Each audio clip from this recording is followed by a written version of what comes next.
Good morning, everybody, and welcome to this special executive meeting.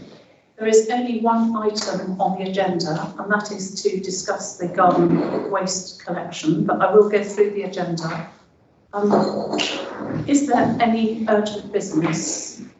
I haven't been notified of any, except the item on the agenda. Number 2, division of the agenda to consider whether the discussion of any item of business is likely to lead to disclosure of exempt information. And members' declarations of interest. You're invited to declare any personal or disposable pecuniary interests, including the nature and extent of such interests you have in any items to be considered at this meeting. Members of the executive, do you have any interest? No. Any other members present? Before we start the meeting, I'm going to invite the monitoring officer to speak, if I may. Yeah, thank you, Linda. What's the reasons for the meeting being called? Is that? Please, yes, thank you. Yes, Chairman, it's normally, we normally expect meetings to be called on 5 clear working days notice, although the law does provide for meetings to be convened on shorter notice, and provided that the agenda has been published with the item on that published and made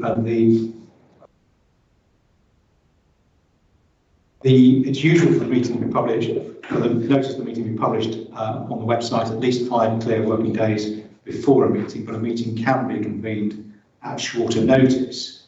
And a matter can be considered at a meeting if the agenda, including the item, has been published for inspection at the same time as the notice of the meeting was published.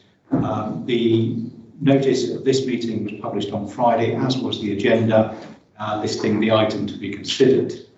Ideally, again, a report should be available at the time the notice is published, but there is no requirement for the report to be available for inspection by the public until a copy is available to members of the public, and I understand that is what happened on this occasion.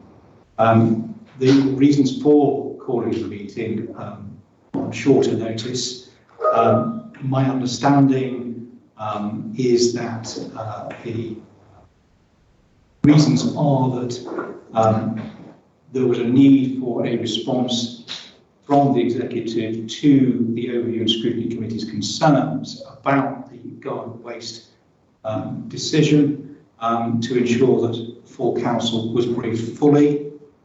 That need to do so, or the need for the executive to respond, brought about by the Overview and Scrutiny Committee referring its concerns to full council rather than